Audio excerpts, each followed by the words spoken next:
রাজধানীর ধানমন্ডিতে আওয়ামী লীগের সভাপতির রাজনৈতিক কার্যালয়ে সমসাময়িক বিষয় নিয়ে ব্রিফ করছেন সাধারণ সম্পাদক ওবায়দুল কাদের। আমরা সরাসরি যাচ্ছি সেখানে। এখন জন্ম সনদ দিয়ে খোলো বিকাশ স্টুডেন্ট অ্যাকাউন্ট, নিজের বিকাশ নিজে কর। আমি বুঝি যেটা এটা সাদা মাটা কথায় আমি বলি যে বাংলাদেশে গণ অভ্যুত্থান হয়েছে ৬৯, গণ আন্দোলন হয়েছে ৯০। এছাড়া গণ আন্দোলন গণ অভ্যুত্থান এদেশে কোনো উদাহরণ নেই। নেতা কর্মীদের নিয়ে আপনি বিক্ষোভ মিছিল, এটা তো গণ আন্দোলন। গণ আন্দোলনে গণ থাকতে হবে, জনগণ থাকতে হবে। জনগণের সম্পৃক্ততা ছাড়া আন্দোলন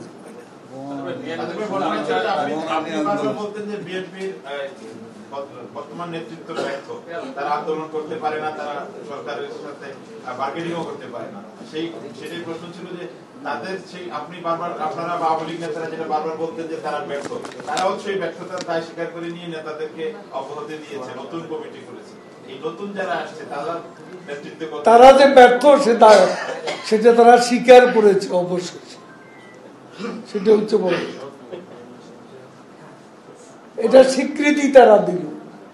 তারা ব্যর্থ বলে এখন কাউকে সরিয়ে দিচ্ছে। ব্যর্থতার দায়টা, মূল দায়টা যা, তিনি রিমোট কন্ট্রোলে কাউকে সরিয়ে দিচ্ছেন, কাউকে পদায়ন করছেন। কাজেই ব্যর্থতার সমূহ দায়িত্ব তারা স্বীকৃতি দিয়েছেন, এটাই তার প্রমাণ।